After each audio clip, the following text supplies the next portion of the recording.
Hello बच्चों, तो ready for ब्रह्मास्त्र। काफ़ी देर से मैसेज आ रहे हैं बच्चों के, सर ब्रह्मास्त्र कब लोड करेंगे। फेमस कर दिया आप लोगों ने ब्रह्मास्त्र को भी। कुछ लोग कहेंगे सर बकवास ज़्यादा करते हैं। ठीक है भाई, बकवास नहीं कर देंगे।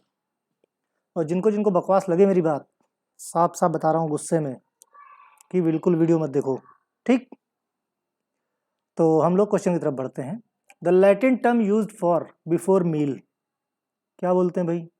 Latin term used for before meal. Before meal को लैटिन टर्म में क्या बोलते हैं? ऑप्शन एंटे, एंटीसिबम, सीबस और कोलिरियम। तो बिफोर मील को बोलते हैं एंटेसिबम। ठीक, ध्यान रखना, ऐसे क्वेश्चन बनेंगे तो कंफ्यूजन होगा। ठीक है, और बच्चों मेरा पढ़ाने का तरीका यही, आई एम सॉरी, मैं क्या करूं, आप लोग इतना टोकते हो फिर भी बकवास हो ही जाती है, क्या करूं मैं। नेक्स्ट है the Latin term used for at the hours of, at the hours of, the Latin term कौन सा यूज होता है at the hours के लिए? applicandus, cum tanto, hora और coquier amplum। तो at the hours of के लिए होता है hora। what is this? hora, hora means at the hours। hora एक लैटिन टर्म है। ठीक, the Latin term nocte means breakfast, insufficient, nasal drop या night। तो बच्चों नॉक्टे मतलब नाइट। ठीक, जैसे नॉक्टर्नल एनिमल बोलते हैं ना, तो nocte means night. Latin term post cibum, post cibum means by mouth, every night, every evening, after meal.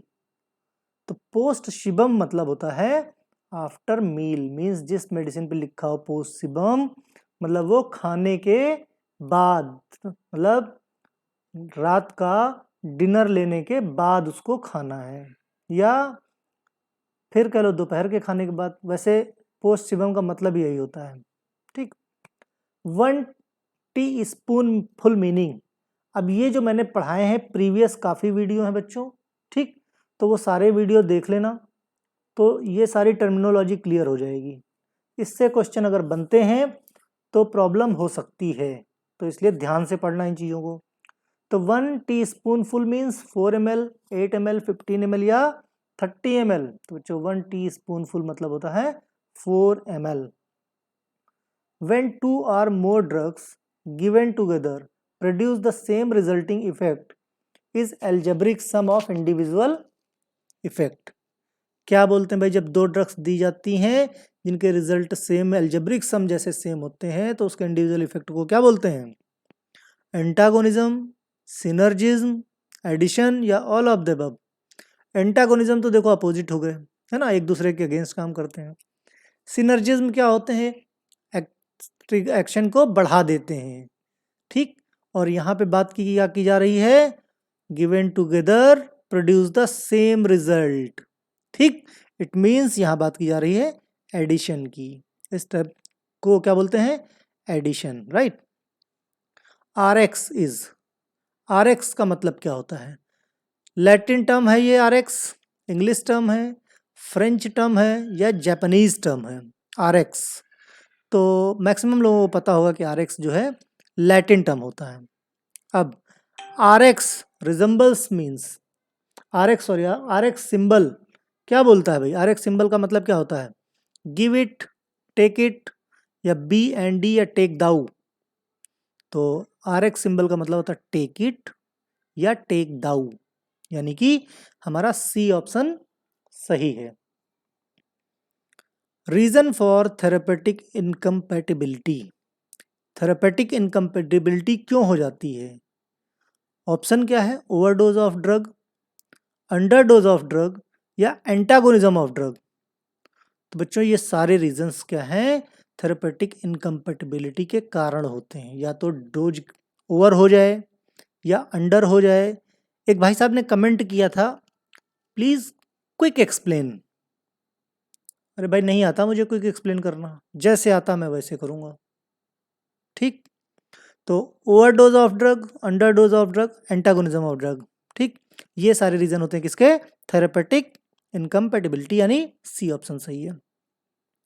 Physical incompatibility मतलब क्या होती हैं? फिजिकल इनकम्पेटिबिलिटी, इनसॉल्युबिलिटी, इमिसिबिलिटी, प्रेसिपिटेशन, ये क्या है? ये क्राइटेरिया है किसके? फिजिकल इनकम्पेटिबिलिटी के, यानी ऑप्शन हमारा डी सही है। Physical incompatibility can be corrected by using method. अगर फिजिकल इनकम्पेटिबिलिटी है तो उसको कैसे हम करेक्ट करेंगे? ठीक, तो इमल्सिफिकेशन कर सकते हैं इमल्सिफाइंग एजेंट डाल के, addition of suspending agent use कर सकते हैं, या चेंजिंग द मिक्सिंग और ऑर्डर ऑफ प्रेसिपिटेशन। जो मिक्सिंग है उसको चेंज कर सकते हैं या ऑर्डर ऑफ प्रिस्क्रिप्शन को चेंज कर सकते हैं, बराबर। तो इन केस अगर फिजिकल इनकम्पेटिबिलिटी हो जाए तो उसको करेक्ट करने के ये मेथड होते हैं। कौन कौन से? इमल्सिफिकेशन, एडिशन और सस्पेंडिंग एजेंट, या चेंजिंग द मिक्सिंग और ऑर्डर ऑफ प्रिस्क्रिप्शन, यानी डी ऑप्शन सही है। रिएक्शन बिटवीन टू और मोर substances which cause change in chemical properties of pharmaceutical doses form, right. तो क्या होता है भाई? फिजिकल इनकम्पेटिबिलिटी होती है, थेरेपेटिक इनकम्पेटिबिलिटी होती है, केमिकल इनकम्पेटिबिलिटी। क्वेश्चन जब तक ना समझ में आए तब तक पढ़ते रहो, बिना पढ़े को जो है आप ऑप्शन तक ना पहुंचो, पहले क्वेश्चन को अच्छे से समझ लो। अब chemical properties of pharmacological doses form, यानी कि क्या कर रहा है? Which cause change in chemical property. Chemical property अगर चेंज हो जाएगी तो क्या होगा? केमिकल इनकम्पेटिबिलिटी, यानी सी ऑप्शन सही है। व्हेन टू और more drugs given together produce the same resulting effect is algebraic sum of their individual effect।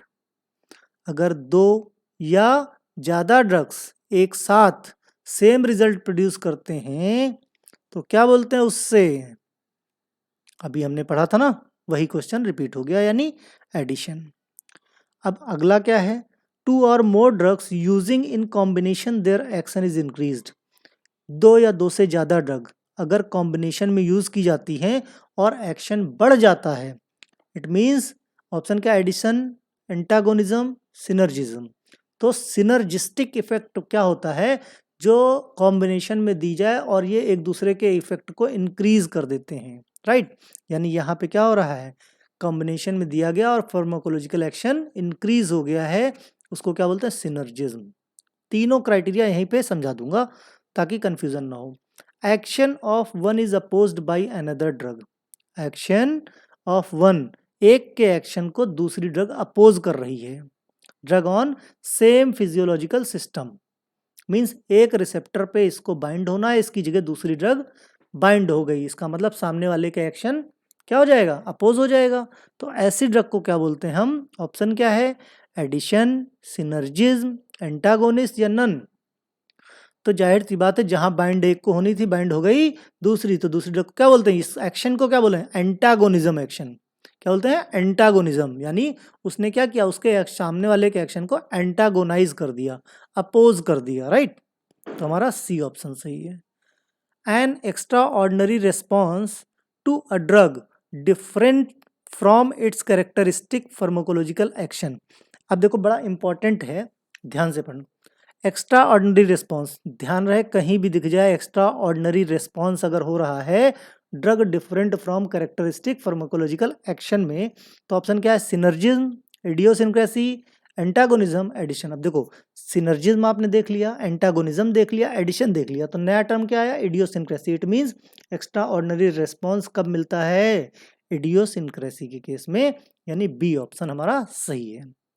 अब when certain drugs are administered repeatedly, अगर कोई ड्रग है अगर रिपीटेडली क्या किया जा रहा है? उसको एडमिनिस्टर किया जा रहा है ओवर ए शॉर्ट इंटरवल, मतलब जल्दी जल्दी थोड़े समय के बाद, pharmacological response to that drug decrease, धीरे धीरे फार्मास्यूटिकल जो फार्माकोलॉजिकल रिस्पॉन्स है उस ड्रग का वो क्या होगा? घटता चला जाएगा। And can't be reverse by increasing the dose, उसके एक्शन को बढ़ाया नहीं जा सकता अगर हम डोज बढ़ाते हैं फिर भी। देखो फिर से समझो, अगर कोई ड्रग शॉर्ट इंटरवल में थोड़े मतलब कम ड्यूरेशन में बार बार एडमिनिस्टर की जाए किसी को, तो उसका फार्माकोलॉजिकल रिस्पॉन्स घटता चला जाता है और जब हम डोज बढ़ाते हैं उसके बाद भी वो रिस्पॉन्स बढ़ता नहीं है, ठीक, can't be reverse by increasing dose. तो इसको क्या बोलते हैं? टैकीफाइलेक्सिस, इडियोसिंक्रेसी, सिनर्जिज्म, एडिशन। सिनर्जिज्म क्या होता है? एक दूसरे के एक्शन को बढ़ाते हैं। एडिशन इक्वल एक्शन रहता है। इडियोसिंक्रेसी में एक्स्ट्रा ऑर्डिनरी रिस्पॉन्स होता है। यानी ये क्या है? टैकीफाइलेक्सिस। टैकीफाइलेक्सिस में क्या होता है? कोई पेशेंट है वो क्या रेजिस्टेंट हो जाता है एक तरह से, डोज बढ़ाने पे भी फर्क नहीं पड़ता है, राइट। तो नेक्स्ट है हमारा पॉसिबल एरर्स इन वेइंग। अगर आप किसी चीज़ को वेट कर रहे हो, सपोज करो आप लैब में हो, आपके सामने एनालिटिकल बैलेंस है, तो अगर आप वेट कर रहे हो तो क्या पॉसिबल एरर हो सकते हैं? Touching of weight with bare hand can lead the errors. अगर आप जो पैन है, जो वेइंग के पैन है, वेइंग बैलेंस के पैन है, अगर उसको आप खाली हाथों से टच कर रहे हो तो जाहिर सी बात है आपके हाथ की डस्ट उस पर लग सकती है, एरर आने के चांसेस होते हैं, ठीक।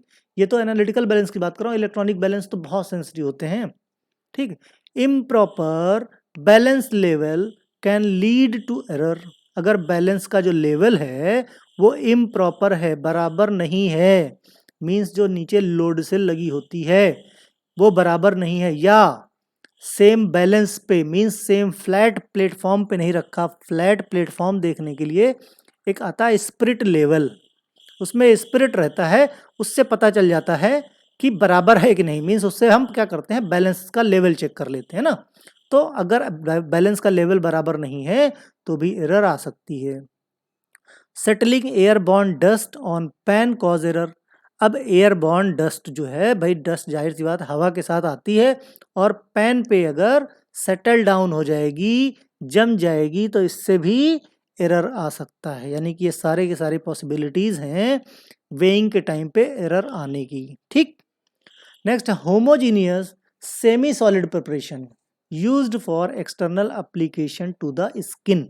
क्या है भाई? ऑप्शन क्या है हमारे पास? Paste, gel, poultice, ointment. फिर से पढ़ो। Homogeneous semi solid, homogeneous semi solid है, preparation used for external application to the skin. Option हमारा ointment, that is called ointment, है ना, यही डेफिनेशन होती है इसकी। It is liquid preparation which is formulated as unit dose. भाई कोई लिक्विड प्रिपरेशन है जिसका फॉर्मुलेशन यूनिट डोज के फॉर्म में किया जाता है, व्हाट इज दिस? ऑप्शन क्या? लिंक्टस, सिरप, ड्रॉट्स और थ्रोट पेंट। यानी हमारे पास ऑप्शन क्या है? सही, ड्रॉट्स। ड्रॉट्स क्या होते हैं? लिक्विड प्रिपरेशन होते हैं which is formulated as unit dose, यानी सी ऑप्शन सही है। Which method used for preparation of syrup. Syrup के प्रिपरेशन में कौन से मेथड यूज किए जाते हैं? ऑप्शन है agitation without heat, solution with heat और परकोलेशन। देखो मैंने क्या कहा लास्ट, मेरा क्या एमसीक्यू बेस्ड कम और इंफॉर्मेटिव बेस्ड यानी इंफॉर्मेशन बेस्ड ज़्यादा होता है। तो ये मेथड्स हैं किसके? सिरप बनाने के। Agitation without heat, solution with heat, percolation, ठीक। ये सारे मेथड्स हैं किसके? सिरप प्रिपरेशन के। अब जरूरी नहीं कि क्वेश्चन ऐसे पुट आउट हो जाए। अब 10 मीन्स 4 ऑप्शन दे दिए गए, उसमें एक ऑप्शन क्या है? एजिटेशन विदाउट हीट या सॉल्यूशन विद हीट, ठीक। अगर बोलता है और फिर बोले क्या इसमें से कौन सा सिरप प्रिपरेशन का मेथड है, तो जो ऑप्शन इन तीनों में दिख जाए उस पर फटाक से टिक कर दो। Preservative used for elixirs. ऐसे क्वेश्चन बहुत ट्रिकी होंगे, ध्यान रखना। प्रिजर्वेटिव यूज्ड फॉर एलिक्सर्स, मैंने बहुत सारे प्रीवियस वीडियोस में बहुत सारे प्रिजर्वेटिव, बहुत सारे एंटीऑक्सीडेंट, बहुत सारे कलरिंग एजेंट, बहुत सारे क्या फ्लेवरिंग एजेंट मैंने एमसीक्यू में दे रखे हैं, इसीलिए अच्छे से पढ़ लेना। लास्ट पेपर है, लापरवाही बिल्कुल मत करना। बाकी आपका भविष्य आपके हाथों में है, इच्छा हो पढ़ो और ना इच्छा हो ना पढ़ो, उसमें मैं क्या कर सकता हूँ, right. Preservative used for elixirs कौन सा? लेमन सिरप, ऑरेंज सिरप, टाट्राजीन या मिथाइल पैराबेन। तो प्रिजर्वेटिव जो होता है एलिक्सर्स में होता है मिथाइल पैराबेन, राइट, यानी हमारा डी ऑप्शन सही है। अब preservative used for linctus, linctus में कौन सा प्रिजर्वेटिव होते हैं? Blackberry syrup, lemon syrup, coal tar या सिनेमिक एसिड। तो प्रिजर्वेटिव यूज्ड फॉर लिंक्टस कौन से होगा? Cinnamic acid is used as preservative for linters, right. Antioxidant used for mixture, antioxidant used for mixture कौन सा होता है भाई? अच्छा बच्चों, जो क्वेश्चन में डाउट हो उस क्वेश्चन को आप लोग टाइटल बार में देख लिया करो। मैं पहले कई बार बता चुका हूँ।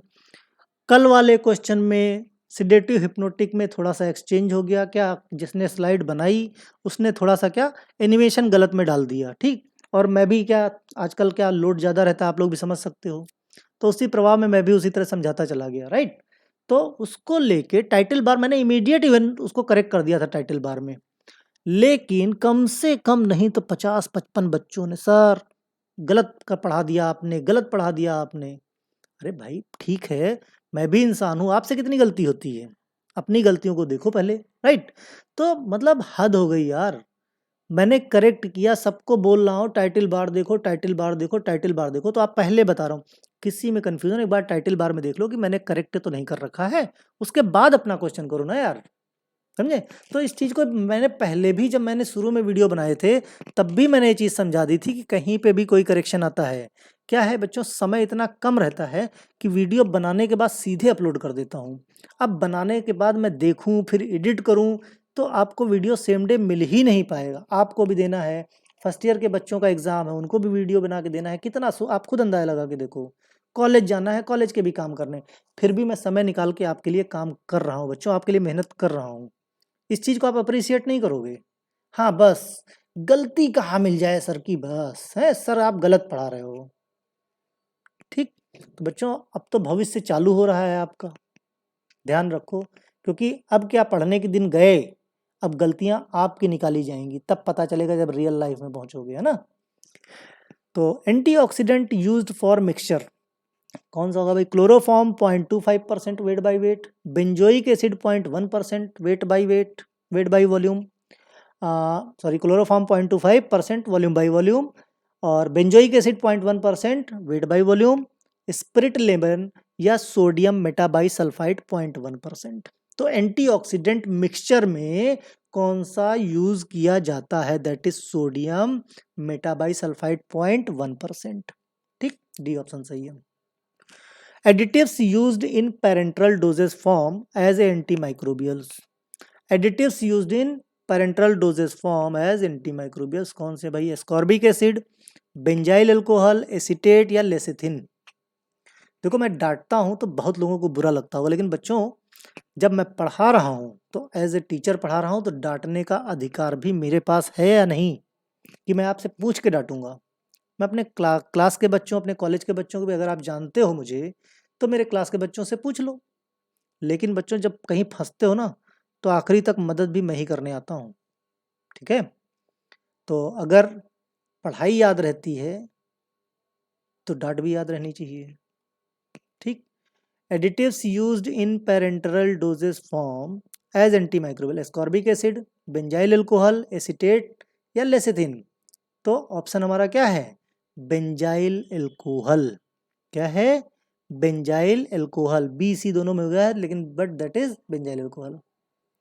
Size of disperse particle in coarse dispersion range कितनी होती है भाई? Size of disperse particle in coarse dispersion range, coarse powder जो डिस्पर्सन होता है, कोर्स मटेरियल उसमें होते पार्टिकल्स होते हैं, और कोर्स पार्टिकल्स उनका डिस्पर्स पार्टिकल का जो साइज होता है वो कितना, उसकी रेंज क्या होती है?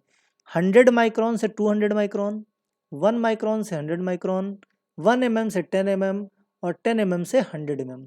तो बच्चों जो डिस्पर्स्ड पार्टिकल्स होते हैं कोर्स डिस्पर्सन में, तो उनका साइज बहुत कम होता है, यानी कि हमारा क्या होगा? 1 माइक्रोन से 100 माइक्रोन, यानी बी ऑप्शन सही है। अब देखो ध्यान से, ये पूरी स्लाइड जो है इंफॉर्मेटिव है। आइडेंटिफिकेशन टेस्ट फॉर इमल्सन, कौन कौन से टेस्ट हैं?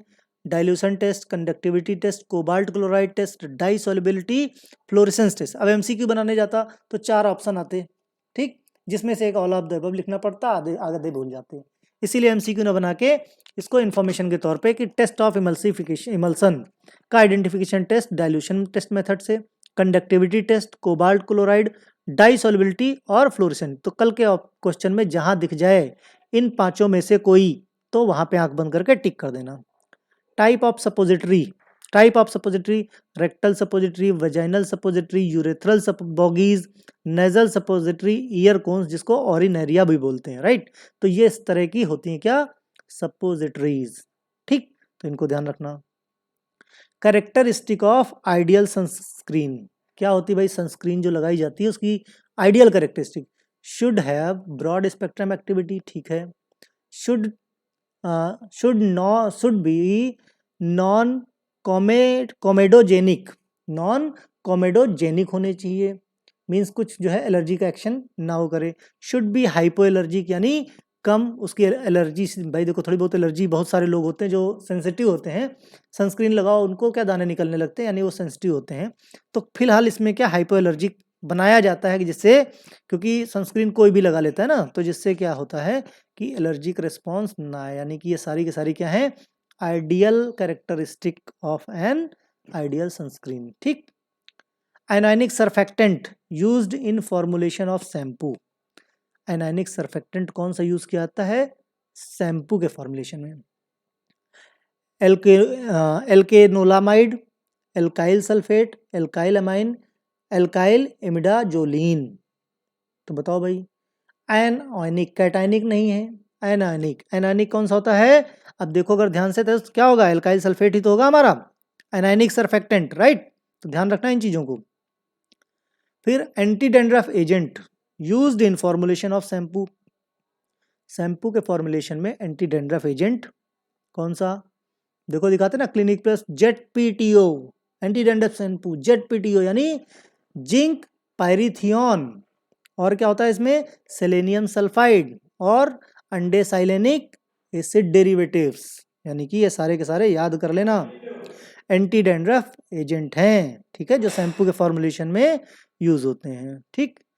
अब इंट्रा ओसियस मीन्स क्या होता है भाई, injection directly into large skeletal muscle, injection directly into bone marrow, injection directly into artery. तो जो इंजेक्शन डायरेक्टली बोन मैरो में इंजेक्ट किया जाता है उसको क्या बोलते हैं, इंट्रा ओसियस, राइट। ध्यान रखना है टर्मिनोलॉजी को, और इसी के साथ आपके क्वेश्चन खत्म होते हैं, और ये रहा मेरा ब्रह्मास्त्र, ठीक। और कल के लिए super duper all the best, आखिरी पेपर है, जी जान लगा के देना, ओके बच्चों, बाय।